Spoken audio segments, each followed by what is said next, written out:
Hello and welcome to Car Dealer Live. I'm James Baggett, I'm the founder of Car Dealer magazine, and today we're talking about the future of stock acquisition for dealers.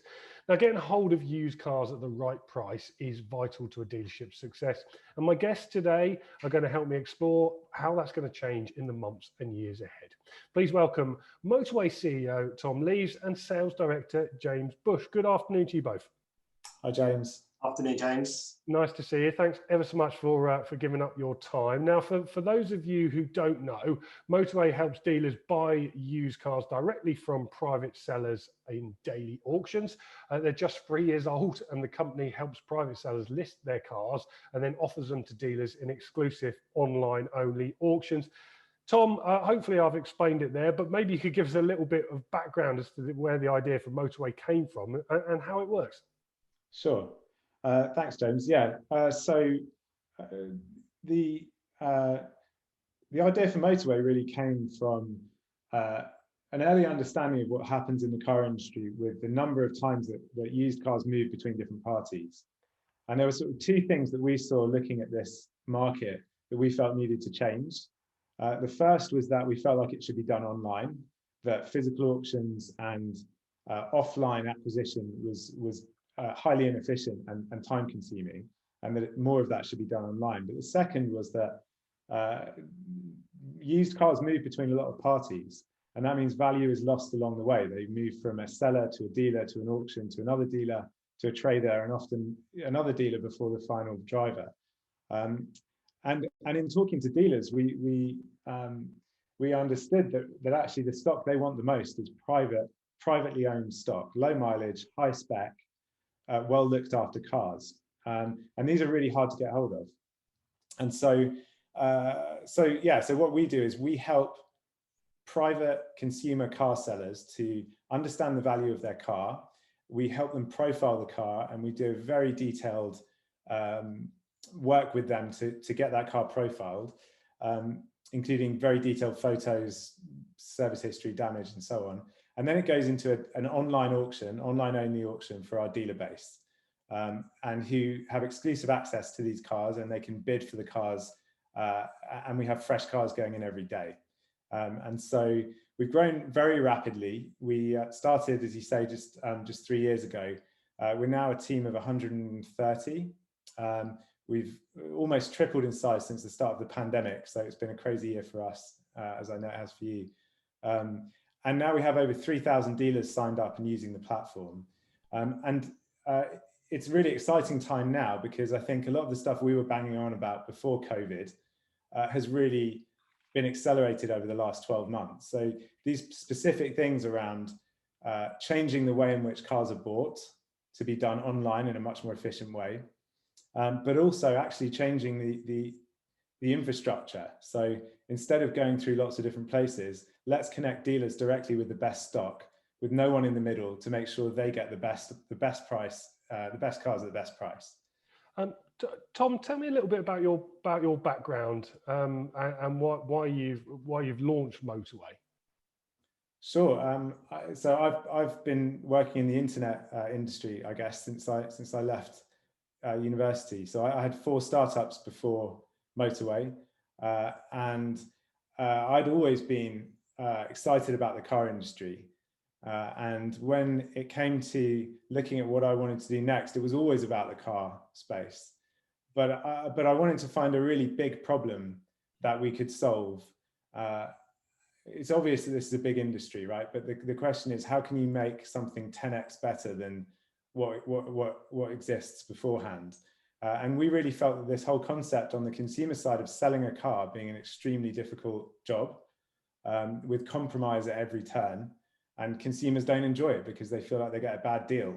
And then on the flip side, car dealers and understanding their challenges in stock acquisition. And I really felt there was an opportunity to change that and make it better for both sides. So I'd like to pretend it was as simple as that, but the first couple of years took a lot of working out how to do this. And I think the biggest issue was, I don't think anyone would disagree that getting a privately owned car directly is the best way, but there's traditionally a lot of hassle involved in that, a lot of haggling, a lot of a lot of things going wrong. So we have a big operation in the middle that makes sure that these cars are ready to sell, they're properly profiled, and we remove all the haggling. It's a managed service. We don't have dealers having to speak to lots of consumers.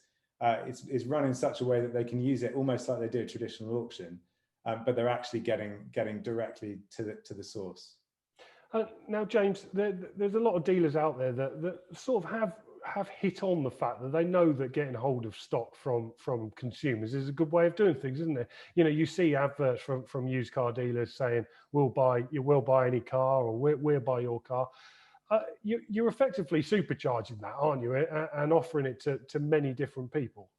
Absolutely, yeah. I mean, the best stock you can buy is cars that are privately owned and direct from the sellers themselves. The problem with that is it's really hard. You know, it's hard to get that stock. It takes a lot of legwork. You know, if you were contacting people privately, you know, through different private auctions or Auto Trader and things like that, it's quite a leggy process, you know, to get to a stage where you find someone that's happy to accept a trade price. So yeah, we manage all of that. You know, we make sure that, you know, we vet the sellers and that we kind of like set expectations on the price early on, you know. And the fact is, some people just don't want to sell a car for a trade price, and that's fine. But what we found is there's, you know, hundreds of thousands of people every month that do, but they're not quite sure how to do it, or they're not potentially satisfied with, you know, other routes that they may have tried in the past. And I think for us, one of the biggest things has always been the customer service. And, you know, we're fortunate in the way that we kind of like have customers on both sides. So our customers are the sellers and our customers are the dealers. And it's key for us to make sure that we balance that and make sure that everyone walks away happy and everyone gets a good deal for their car and dealers get fantastic stock. The biggest thing for us, or the two biggest things really on those points, is our Trustpilot reviews are incredible and something that we're really, really proud of. And we look at in minute detail every day and through the night, and we maintain that 5-star score. The other thing for us is the feedback from the dealers. You know, there's a lot of places you can buy cars. You know, it's a crowded space, and we have to make sure as a tech-led company that we are leading this kind of charge for digital acquisition. And the feedback from the dealers is superb. You know, they're buying cars at a really good price. They're turning their stock quicker than they were before, and they're making really good margins. So yeah, we're really proud of that. James, Tom mentioned that COVID has been pretty kind to you guys in some respects. It's accelerated your growth. Can you just give me an example of just how you have grown in the last 12 months? Yeah, I mean, well, two of the biggest things for us is obviously sales and the dealers that we're dealing with. So, you know, we've got over 3,000 dealers registered now on our platform. That is growing daily, and that's doubled year on year. And in terms of actual weekly sales, you know, we've gone up from doing, you know, just under, you know, 300 to 400 cars a week to now over 1,000. So, and, you know, we're on an upward curve, which is quite aggressive at the minute. And, you know, we're all buckled in and we're enjoying the ride, but it's a lot of hard work, and we have to kind of look 3 to 6 months ahead all the time, because, you know, things are changing. There's new people coming to the market on, you know, all different sides now with the retail and things like that. So yeah, we have to stay ahead of the game. But I think we feel fortunate like I said, as a tech-led company, you know, we came at this from a digital point of view from the beginning. And, you know, we're fortunate that is the way that the market is going. I think, you know, COVID has led to that kind of transition from physical to digital that might well have taken, you know, 3 to 5 years before.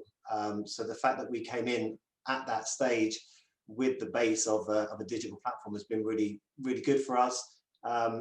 Maybe not so for other people that, you know, are traditionally a physical auction that are now having to kind of like adapt. But one thing I'll say for the dealers that we speak to is, you know, they have grown vastly, and the way that they handle their operation has been fantastic to see. You know, some of the stories, the way they're selling their cars, videos and things like that have been great to see, and they've really adapted well. Yeah, they certainly have. Tom, let's touch on that point of the traditional auctions. There are some dealers out there that do actually quite like going to physical auctions, aren't they? They like going along, having a bacon sandwich and a cup of coffee and seeing people. But I think the pandemic has proven to a lot of dealers that they can be more efficient buying this way. What do you think is going to happen to the big traditional auction houses? Do you think they're going to change the way that they do business forever?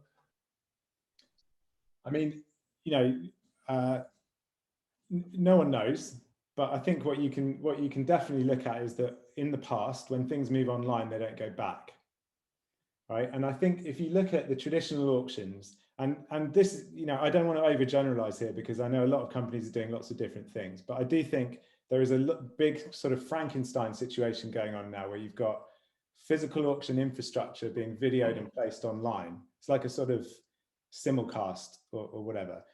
You have to ask the question, if you were to build the ideal car auction acquisition platform online with all the technology available today, is that how you would do it?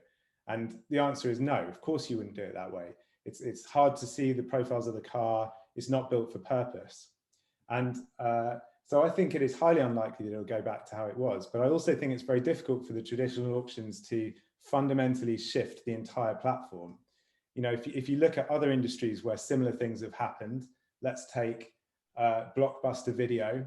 You know, it's Netflix that win that because it was built from the ground up. And when Netflix built that, they didn't build a virtual shop that you walk into and wander around and like grab the virtual videos, right? It's built from the ground up for digital. So we've been lucky, as James said, in that we were digital from the start. So we're 100% focused on that, and everything we build is based on how it should work online. And I think a lot of the traditional auctions, the smaller auctions and new things that will crop up will have to innovate.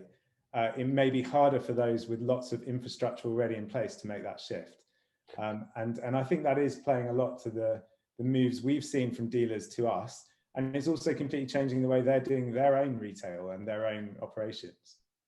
It does feel a little bit like the days when Auto Trader transitioned from a publication, a physical publication, to a website. There was a lot of people in the trade that really didn't want that to happen, and it did happen, and has accelerated the change in the way things work now, isn't it? What about though for those dealers that have a little bit of lack of confidence in digital? You know, I mean, some of the complaints we hear about buying online from dealers, when they're buying from auction houses, they're not as described, or when the cars turn up, there's problems with them, and it's the sort of thing that they would be able to spot in an auction hall, they say, if they were there kicking the tires and having a good look round and seeing it drive through. What would you say to those sorts of dealers, and how do you give them the confidence that buying digitally is actually the way forward? Yeah, it's a good question. And, you know, James might have some other points on this. What I'd say is, you know, we're having to fight here to say it's better to do it online. And the only way you can do that is to really deliver on it being better. So, you know, the profiles we have to build of each car involve 20 photos of the wheels, the tire treads. They're in high resolution imagery, right? They're using 15 megapixel cameras on the latest iPhones. They're often better than what you're able to see in an auction, where you might have 20 seconds to walk around a car. So a lot of it is making sure that we are building these profiles that are, you know, really super detailed to provide that confidence. But it's also our one-on-one support for the dealers. So if they're unsure about a car, they can talk to our team. We can check it. We can always look for get more information from the seller if we need it. And look, if things go wrong, we're there for the dealer to help make sure that that we right any wrongs that might happen. And so it's one of those situations where it may be a bit of a leap, but we have a team of people. We now have a dealer onboarding team of 6 people that actually walk the new dealers through their first 3 or 4 sales by hand to make sure that they understand what's happening and answer any questions. So we're really trying to remove all the friction that may have come from this before. And I think there is a myth maybe about online experiences like ours, that it's all about online. There's no one at the end of the phone, but it's not like that. We have a really big team supporting both the dealers and the sellers. And while all the commerce happens online, all the tools are digital, there's real people behind this that are set up to help everyone make sure this works well. So yeah, I guess reach out to anyone afraid and say that we will walk you through this and help you make more efficient stock acquisition. I would agree with that as well. I mean, just to say, you know, I think you're right, James. You know, we need to give dealers the same confidence that they have of buying traditional stock online. And, you know, that for some people that needs a leap of faith. You know, and I think we're doing everything we can this end to make sure that they can buy with confidence. And like Tom said, you know, if it does go wrong, and obviously, you know, sometimes it does go wrong, not everyone's going to be perfect when you're buying from the public, but we've got an infrastructure here, a team that will support dealers. And as I said earlier, because we control both sides of the market, we have to make sure we do a good job for all parties. And I think any business that doubles their dealer base in a year has to be doing all of those things right on a daily basis. Otherwise, you just don't get that kind of traction. You know, dealers know what it's like to buy a good car, and they know even better what it's like to buy a bad car. And you just can't get away with selling too many bad cars without it unraveling. So, you know, we spend a lot of time with the sellers. You know, we've got a fantastic team that qualify all the leads. We've then got a quality assurance team that basically double check the lead before it goes live. We've then got the account management team that hold the hand of the dealers if they need it and discuss all cars in the live sale throughout the day. And then finally, we've got a team that look after anything that goes wrong, a sales support team, which are fantastic. So we make sure we cover all the bases as much as possible. And I think, you know, we're always looking for other ways to improve. And we've got, you know, new transport offering and things like that we're doing now. But in terms of actually giving dealers confidence, I hope, you know, this goes some way to show what we do for them. Tom, what do you think is going to happen to used car prices this year? We've reported this week that CAT thinks they're going to rise pretty sharply when lockdown eases as some pent up demand's released. Do you concur with that? Do you agree that that's going to happen?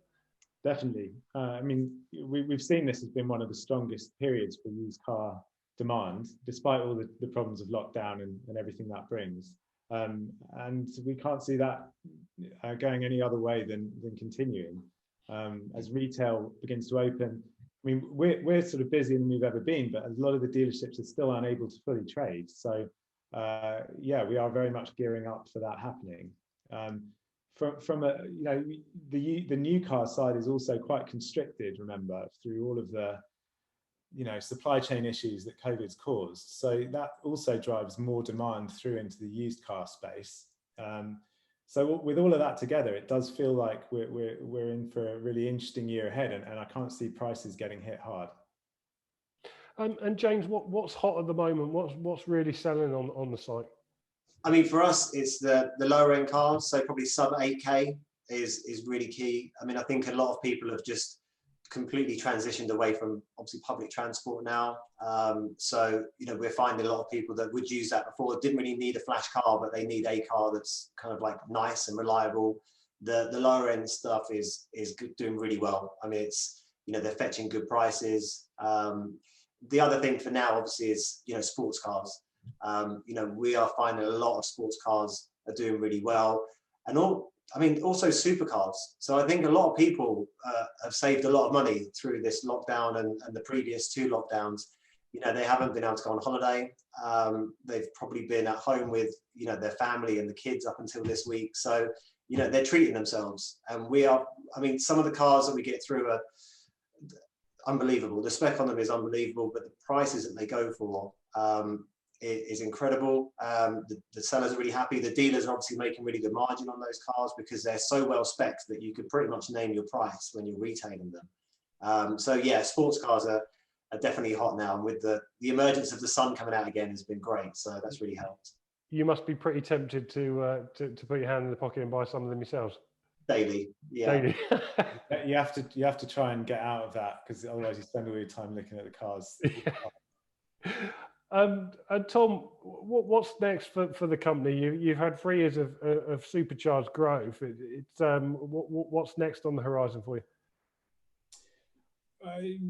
Motorway is not perfect by any means.